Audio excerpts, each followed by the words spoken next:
I'm Jerry Shikuma, ACC's Home and Community-Based Programs Administrator. Welcome to City of Immigrants, the impact on Sacramento's food culture, presented by Maryellen Burns. This is the second in a three-part series that Maryellen is presenting for ACC this quarter.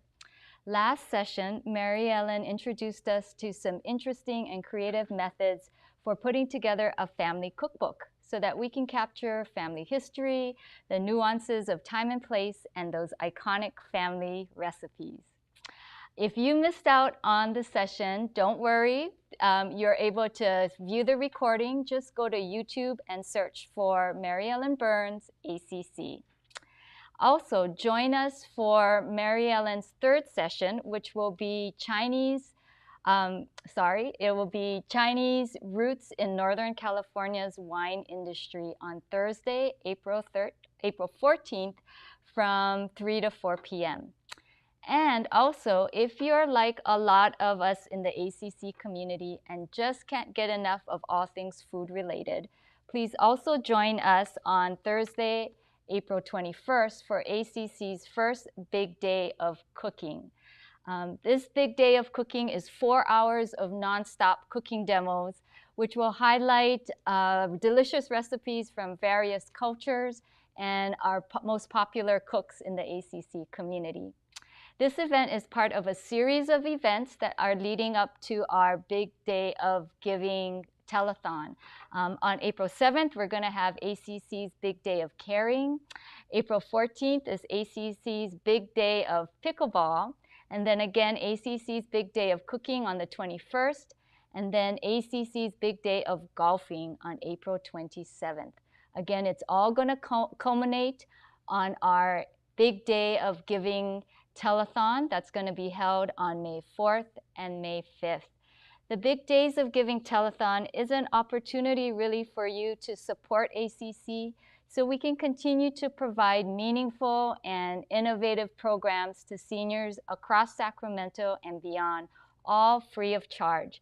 So if you're enjoying our programs, or you might have a family member or a friend who is enjoying our programs, please consider making a contribution during ACC's Big Days of Giving telethon, again, which is going to be held on May 4th and May 5th.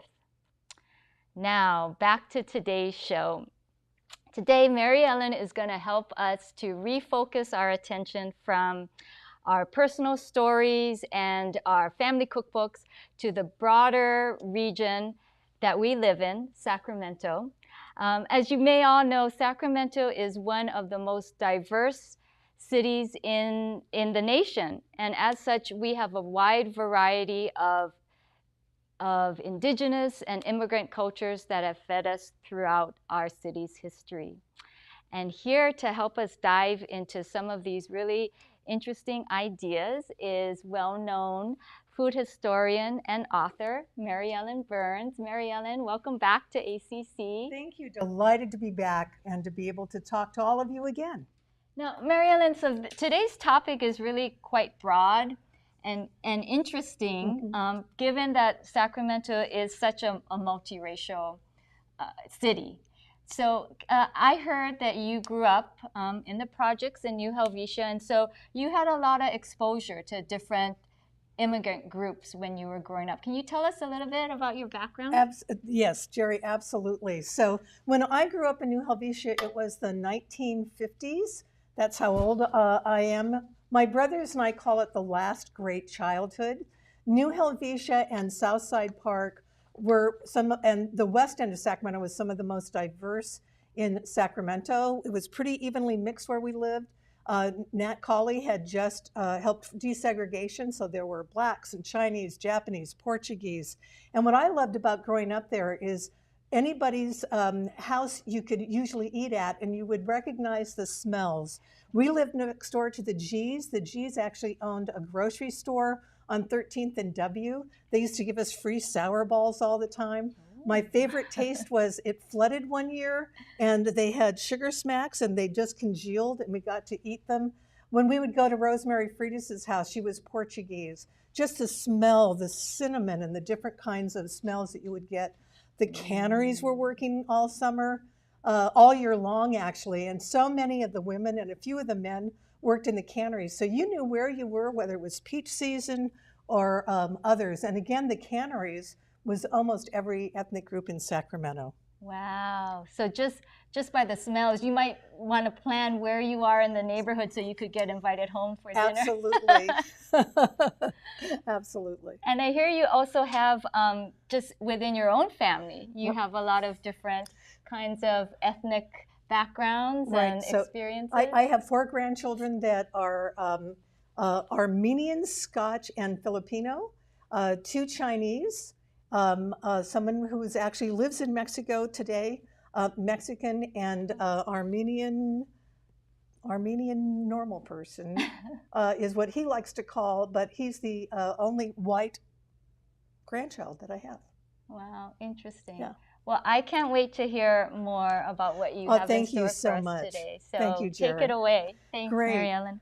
So one of the things that I wanted to do was to just kind of acknowledge this wonderful group, ACC, and the work that they do. So Jerry, Danny, Sean, and Ted Fong, thank you so much.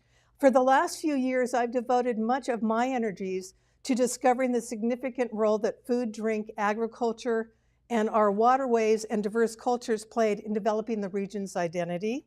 So I want to have you join me on a brief journey that barely begins to touch on how each wave of migration and immigration to the Sacramento region affected what we grow and cook. And I'm thank you. So we're going to wait for the slides to catch up. And one more. Thank you. So one of the things is that I'm going to do this in 45 minutes. I'd hope that we could open up the chat. We're not able to. But I want to talk about the stories that we're not going to share unless there's time at the end. And that is part of the reason is the story of the Swiss and the Germans. James Scott, if you didn't hear him last week, was fantastic from the Sacramento Public Library. He talked about the early saloons and so many of the breweries that the Germans started at that time. You can view that if you go to the ACC website. And also, I'm not going to really talk, although you'll see some pictures of the rich contributions that Germans made to our sausage places, the butcher shops, and dairy farms. I don't know where I was, but I just found out today that Marant's sausage, which was one of my favorite, is now closed. Likewise, unless we have time at the end, I'm not going to tell the story of African Americans' contribution because that takes an entire session, if not more. So, but they have a rich history in Sacramento. They were the first chefs that were in Sacramento. A lot of them were French trained, literally. So when I get to France, I might talk more about them. And I'm not going to be able to talk, even though I'd hope to. You're hearing a lot about what I'm not going to talk about. The Serbs and the Croatians who opened up so many of our fine restaurants, especially oyster restaurants. I have the Rosemont Grill here myself. So although we associate the largest migration in the history of the world at the time to Sacramento during the gold rush, and I truly mean that, mass migration really didn't begin until the 1890s with the influx of Japanese, Croatians, Italian, Portuguese, Koreans, Punjabi, and Filipino arrivals. And like most new immigrants, they took jobs in places like the Purita Sausage Company, food processing, meat packing at places like Swanston's, butchery. Almost every neighborhood had a butcher shop within 5 blocks of where you lived, restaurants, grocery stores, and agriculture. Prohibition, which I'm not going to talk about either, really affected the Portuguese and the Italian vintners more than almost anyone. There were huge vineyards in Rancho Cordova owned by the Portuguese Neves family, and those were all forced to close. One of the few places, and I'll touch on it later, in the Italians is Frasinetti's. Again, I have little time to discuss the stories of what's happening now, although I might do that at the end We have more recent immigrants here. We used to be the number 1 or 2 diverse city. We've kind of fallen.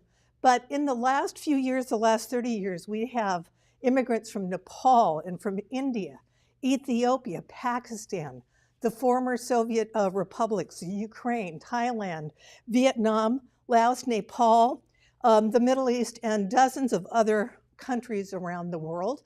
There are over 100 different nationalities that are represented in Sacramento. But the reason I'm not talking about it is I'm trying to do this in 45 minutes if I can, or no more than an hour. And now I want to talk a little bit, just to give you some background on how we all started. And that is, and again, I'm not going to talk about the Nissan and the native peoples, but I will start with John Sutter. John Sutter, from the minute that he stepped out of his boat with 8 Kanakas, those are Hawaiians, and some native Indians that came with him, what he spied when he got off the boat was things that I didn't expect would be in Sacramento, and that was wild raspberries, huckleberries, strawberries, wild grapes, and nuts. And he recognized that his dream of an agricultural utopia in this region could be realized. He began with the hide and tallow trade.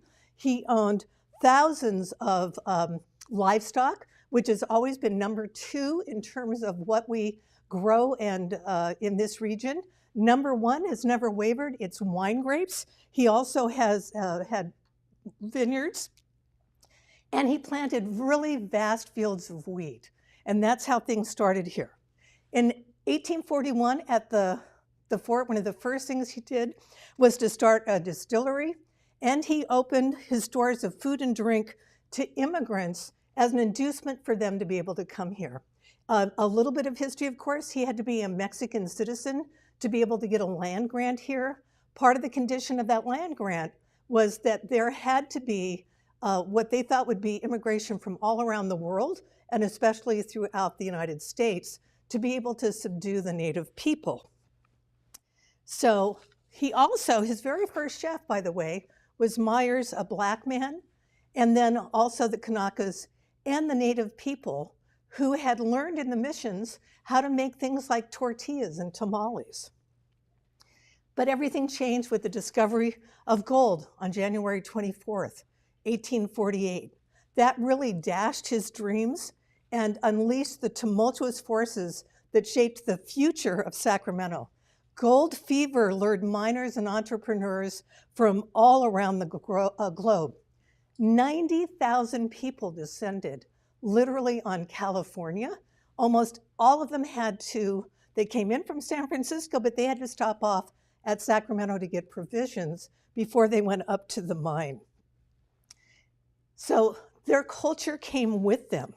One of the things that they would do is when they would get off the Embarcadero, they would be assaulted with these incredible smells of oysters that might be going, or beef that was grilling, or chestnuts, or sturgeon, which we had in our rivers, and also salmon. I'd like to talk a little bit. William Devereux was a Frenchman. He remembers setting foot on the Embarcadero after spending a riverboat trip, and he sat next to a Chinese passenger holding a basket of chicken and vegetables and a metal drum. And I wanted to actually read to you what he said. Within seconds, the fire is roaring. You can hear the chopping of meat and vegetables being slaughtered, and the familiar smell of chow chow begins to saturate the air. Vegetable and fruit vendors wheel their wares around groups of men chatting away, mostly drunk, oblivious to the fact that others are having difficulty passing. Even the poor can enjoy oysters from the many stands littering the wharf. I have to say that a lot of those oysters were actually farmed by Portuguese later. A hidden story in Sacramento is that we actually, when the oyster beds in San Francisco were depleted, brought 250 seedlings and grew our own oysters here in Sacramento. Soon after, as we all know, Sutter's Fort was abandoned, and John Sr. had to go back to his agricultural haven at Hawk Farm, really trying to find consolation in the fruitful soil there.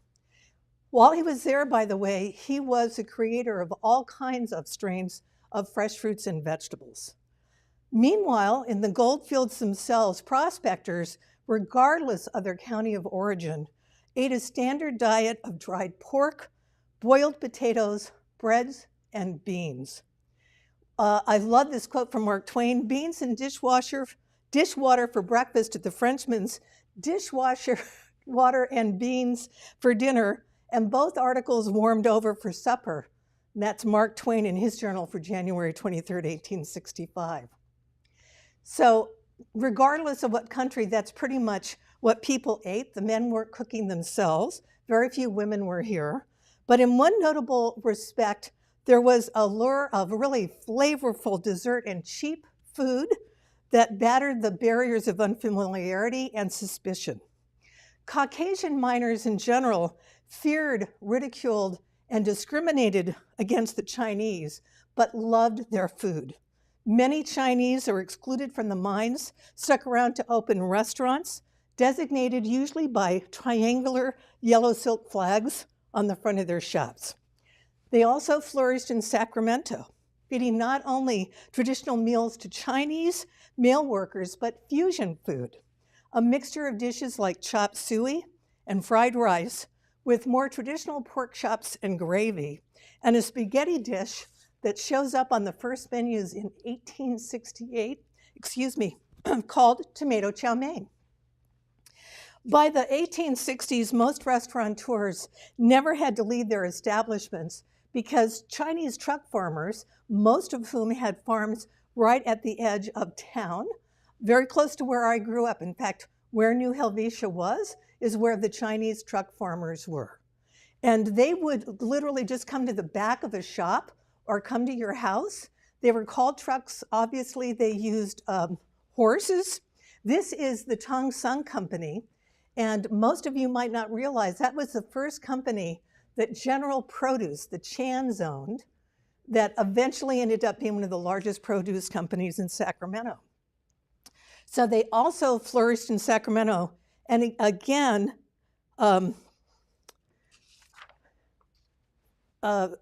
they specialized also in fish and displayed their wares early morning at restaurants' back doors. So David Suhu, who I know has already given one talk and is going to be giving another one, tells a wonderful story about how he knew which Chinese restaurants were really flourishing in Sacramento. And it was about the amount of bean sprouts that each restaurant was ordering. One of the things that he did that was different is so many things were canned, and he said, why don't we use fresh stuff? And he knew that he was ordering more bean sprouts than everybody else and was cutting out the competition. So eventually in Sacramento, there were 26 food places clustered on I Street between 5th and 2nd Street. That was Chinatown. It really constituted the core of Chinatown's economy, and it was an elaborate marketplace. So you could go at any time, and there would be grocery stores, fish markets, vegetable stores, 6 butchers, and poultry retailers. They also contributed in a way that you might not expect. They created ready-to-eat meals. Yes, like going to Bel Air now, or going to Raley's where you get the meals already done, and you could buy them already prepackaged and just take them away. They also created the first all-you-can-eat buffet. So even though a lot of people in boarding houses, if you went to a boarding house, you might run out of food really quick. They had all-you-can-eat buffets for $1. And wonderful food. And the first mention of dim sim, not dim sum, there is a difference, was created in Sacramento in 1868. And what dim sum was a Chinese noodle that was kind of very specific in shape. So I think it's wonderful. It might have started here. By the 1880s, or actually the 1850s, there was a lot of switch of Chinese down into the Delta. Some had come for the railroads, of course, to work on them. At the end of the railroads, they shifted to reclamation in the Delta. And here among the tule marshes and peat bogs and the waterways, they really carved a niche out for themselves, hiring out for as little as 90 cents a day to reclaim the floodlands and then developing the agriculture. So along with later, and these came in successions, the Chinese first, then the Japanese, and later Filipinos and Mexicans, the Delta became the asparagus capital of the world. Again, things didn't always go smoothly. Restaurant advertisements in the Sacramento Bee, and I'm sorry for not bringing one, would boast that Chinese hands, or sometimes yellow hands, or black hands, would never touch your food, either as growers or servers. And I talked about the Rosemont Grill. The Rosemont Grill was almost everyone's favorite. I have a little cup. This is from about that time period, 1915. I have menus as well. They were started at 915 10th Street. They ended up moving later, but they used to have signs saying that they wouldn't hire that labor as well. The unions were also highly against them. And there were signs that popped up that were also anti-Japanese, Black, Spanish, and Mexican. So you'll see these signs. This is a boycott to boycott Japanese and Chinese businesses, and we serve whites only, no Spanish or Mexicans. I do want to mention right here, because I might forget it, that a lot of the early Californians, who were the Mexicans who started here first, and remember that we could say he was Swiss, but Sutter was Mexican as well, because of the discrimination, they started using terms like Spanish. And so Spaniards, anybody who was of that skin tone, ended up, being discriminated against. The one thing that surprised me is I had this fascination with food ordinances, and there was an ordinance in Sacramento in 1870 that banned the Chinese method of carrying vegetables and laundry on a pole, specifically so they couldn't ply their wares. In the economic downturns, and we had a lot of them, 1893 and other, hostile attitudes towards Chinese immigrants only became worse. Although most immigrants to the US were often singled and could come because of low wages, the Chinese Exclusion Act was set up specifically to exclude Chinese, and that was Chester A. Arthur in 1882. He prohibited all immigration of Chinese laborers. And I'm not going to go into a lot of detail about that, because again, another talk for another time. Suffice it to say that until World War II, when we interned or incarcerated the Japanese, we did not have Chinese immigration. There are some exclusions, but I'm not going to talk about that one today. But they did need to be able to fill the spots of the Chinese at that period, and that's what changed the laws. But Chinese were not really begin to be integrated until the whole immigration system was reformed in 1965. And contrary to public opinion, the majority of our immigration actually came after 1980. So I'd like to switch to another group that has tremendous impact on our food, and that is the Japanese. So Sacramento's Japantown dates to the Chinese Exclusion Act of 1882, when skilled Japanese farmers joined Filipinos, Portuguese, and Italians in the Delta and in the Central Valley. There were about 100, and this is growing asparagus, you can see.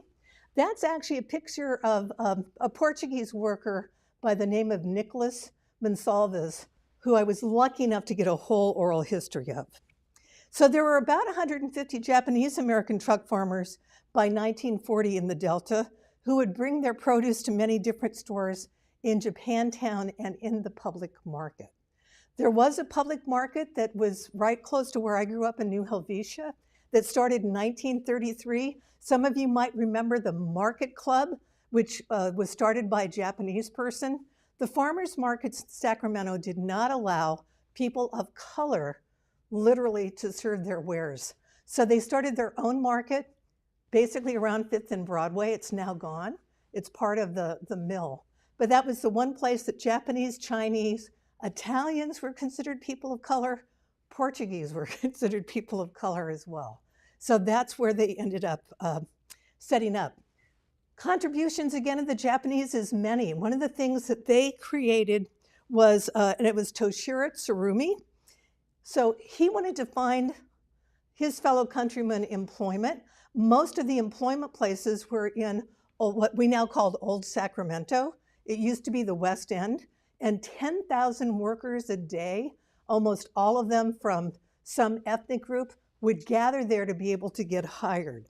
He came up with the whole concept of labor contracting system.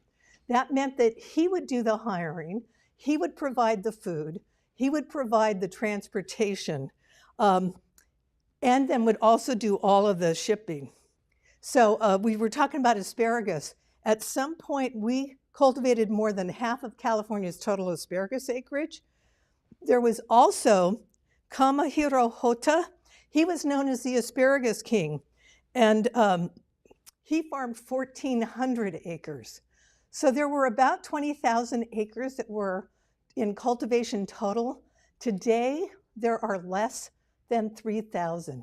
And when I was a kid growing up, we used to be able to go to farms in North Natomas where there were mostly, again, Japanese farmers that actually grew probably that much acreage in asparagus.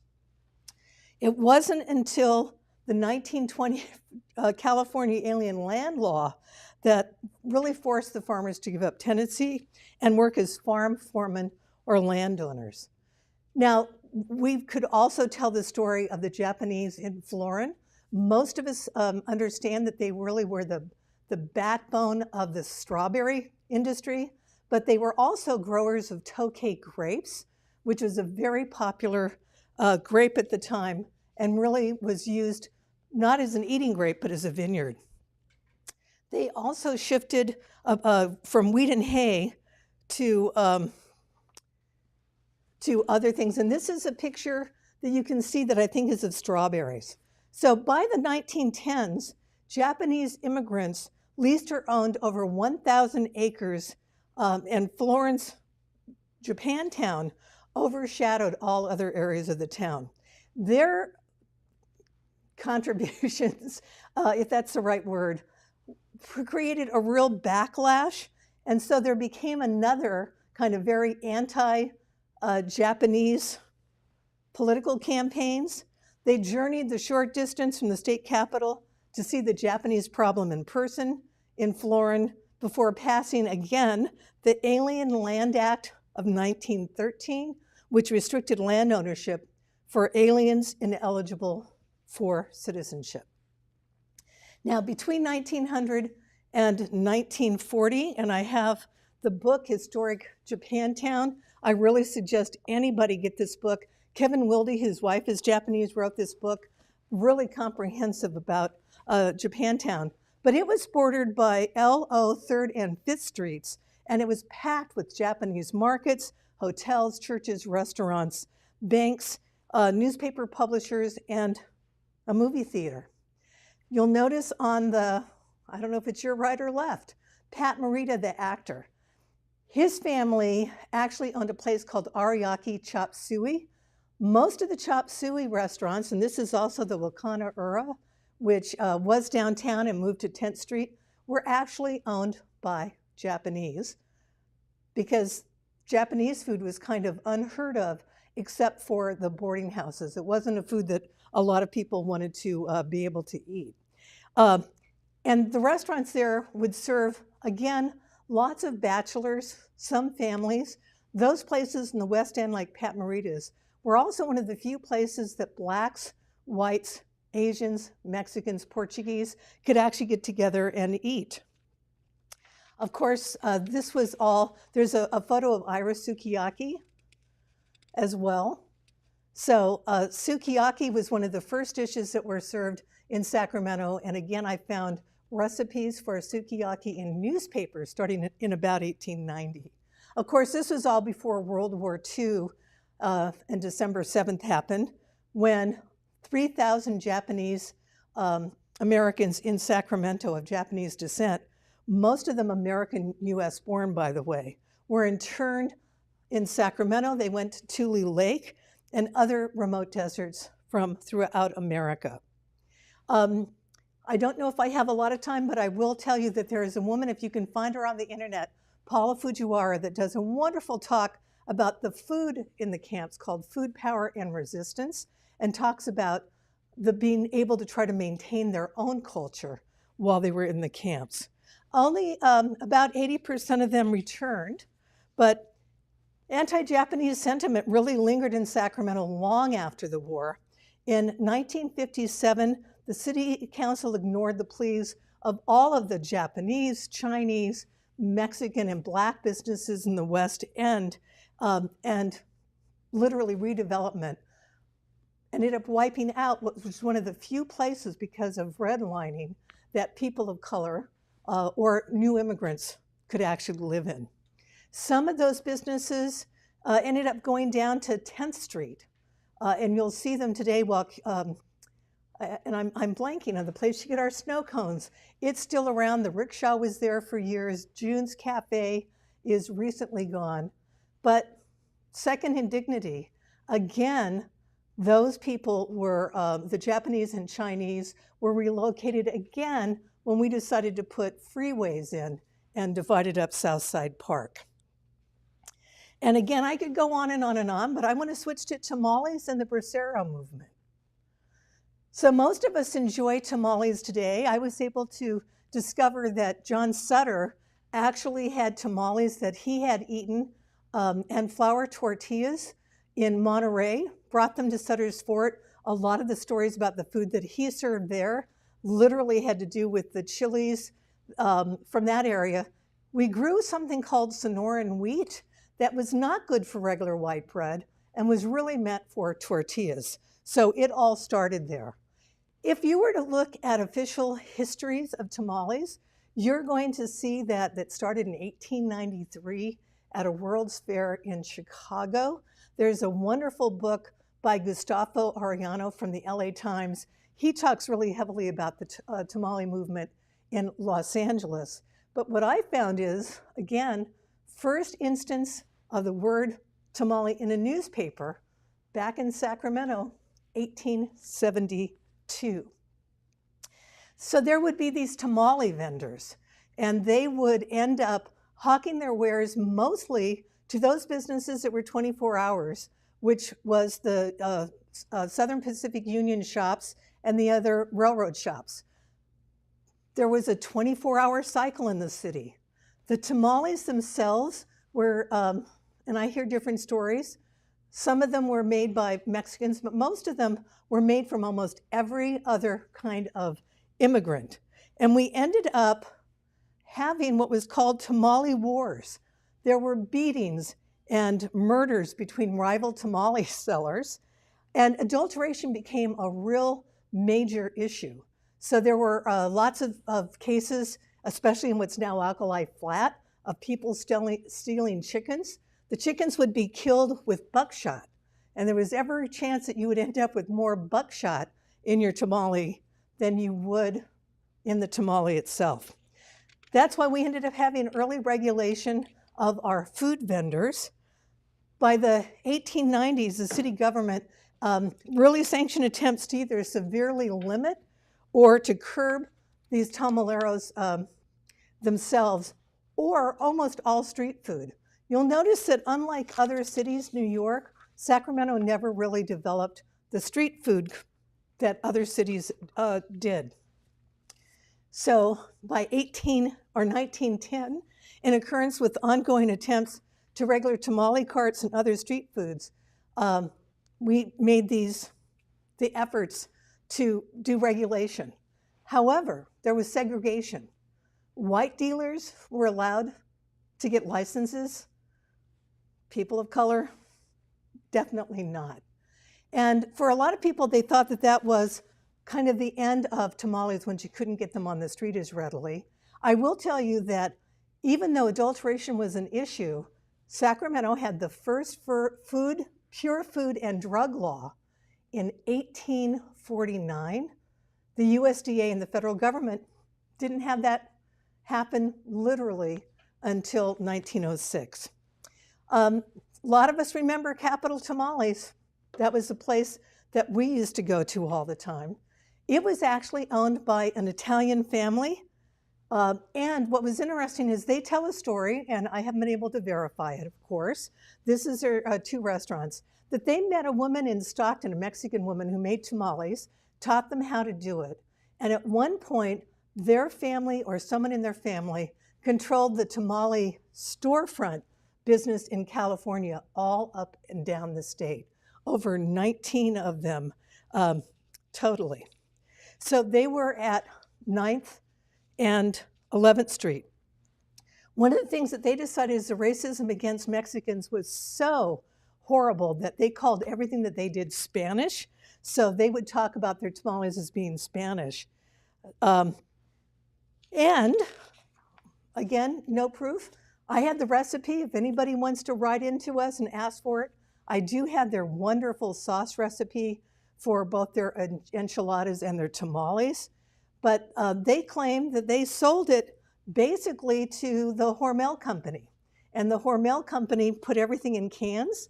And don't know about you, but when I was a kid, that's how we ate tamales, in a can, along with, I'm sorry to say, Chungking chow mein. So today, and this has been true most of the time, almost 92% of all of our agricultural workers in the state are Latino. The majority of them are men. Many have ancestors that came through the Bracero program. And this is a picture of some of the people in the Bracero program.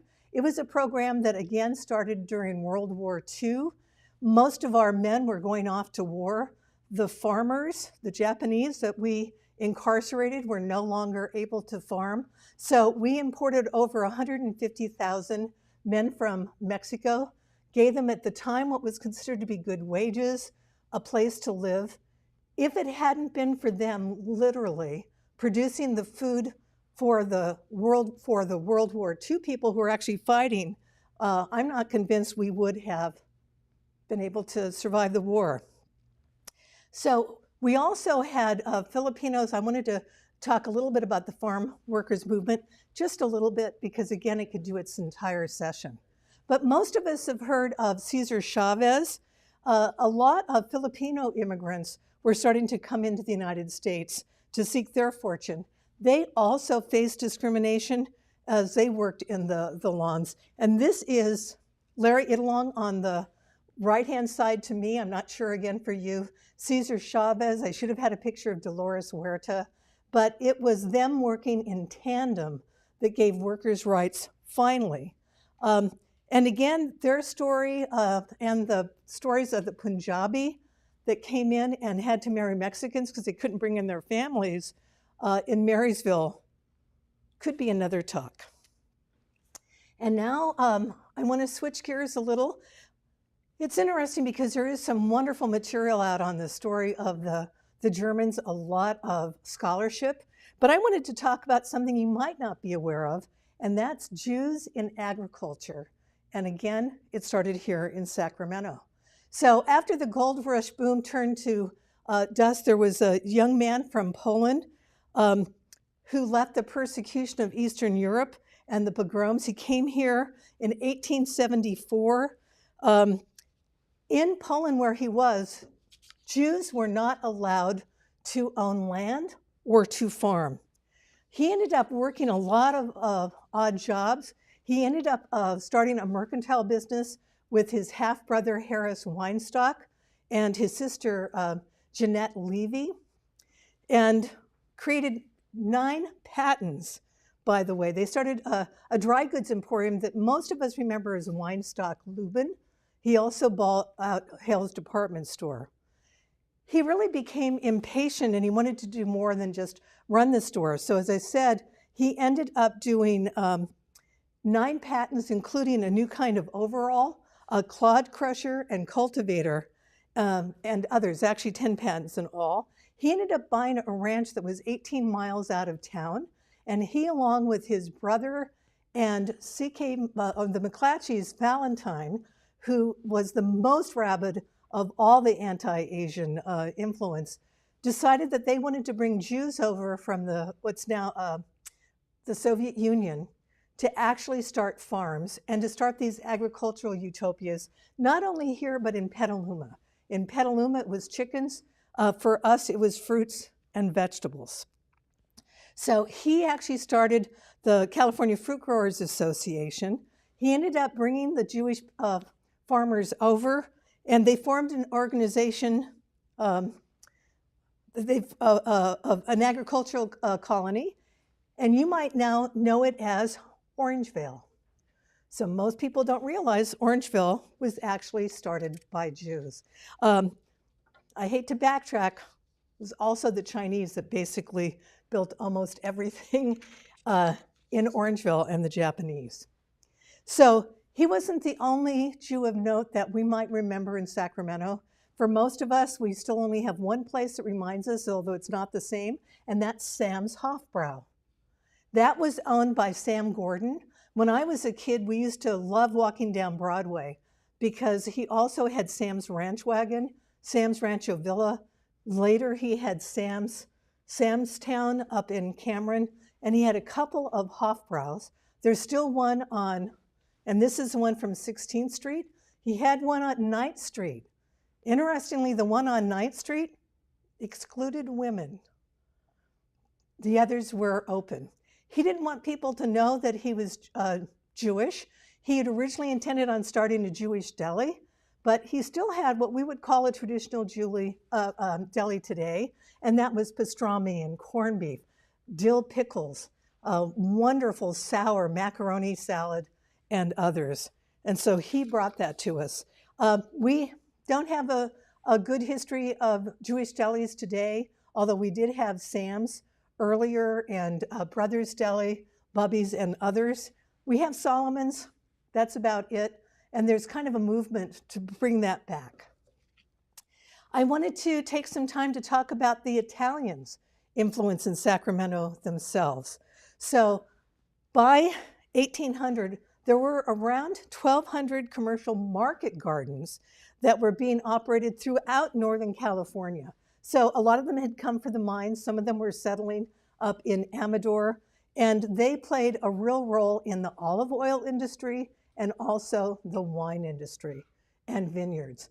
What I found interesting is, even though they didn't open till 1947, downtown, Cordy Brothers Deli, which took over an Italian deli by the name of Maida Brothers and had a Jewish deli next door that they beat the competition and closed.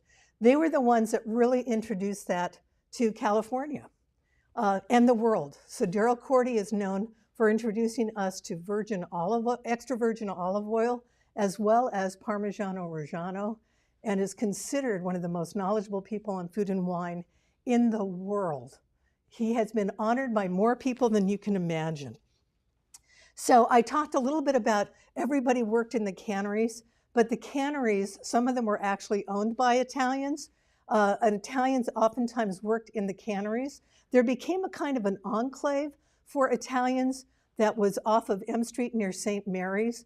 Espanol restaurant was close by, Cordy Brothers right across the way, Quality Market, and others. So the Italians tended to congregate in one area. And why? Not only to feel comfortable, but again, because of redlining, there were only certain neighborhoods that certain ethnic groups could end up joining. There were a whole lot of restaurants. I didn't bring pictures of them that I remember from my childhood. Boitano's, Machiavelli's, La Rosa's. La Rosa family also owned Americo's. Americo's really started a food revolution in Midtown. They were the first business. And then soon after, Perigary's ended up following them as well. Owned by Lorraine, and of course I'm going to forget Lorraine's real last name, but she was Portuguese, married to Americo D'Alessandro.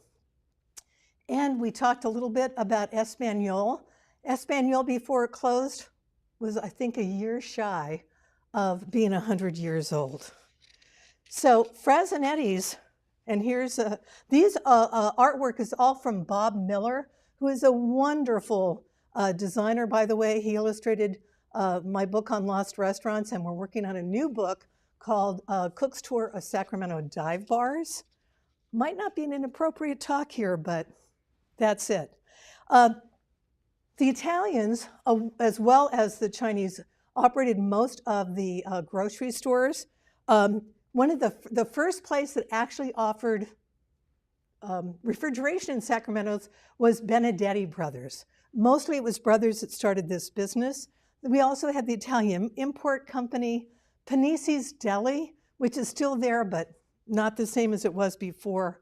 And our most important bakeries, Musio's was where Fresh Breads and New Roma Bakery was where a lot of us got our baked goods. And some of us don't order hamburgers anymore.